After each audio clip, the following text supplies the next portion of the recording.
Етай, ертегі айтып берші. Әрине балам, шалқан ертегісін айтып берейін. Баяғы бір заманда шал мен кемпір болыпты. Олардың әдемі бақшасы бар екен.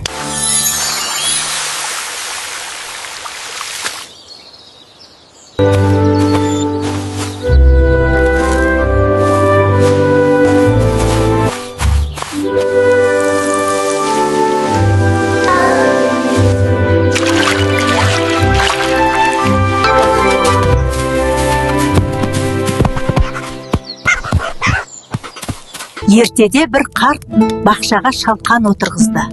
Шалқан күннен күнге үлкейе берді.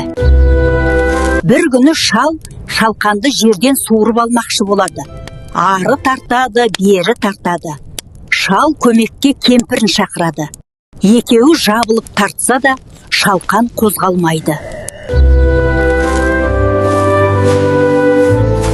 Кемпір немере қызын шақырады.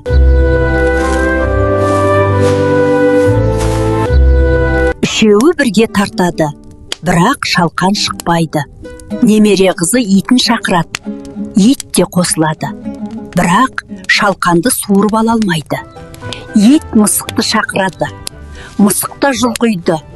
Шалқан әлі де шықпайды. Мысық тышқанды шақырады. Тышқан келіп, бәрі бірге тартады. Тарта ақыры шалқанды жерден суырып шығарады. Бәрі қатты қуанады. Каналыма жазылып, лайк басуды ұмытпаңдар.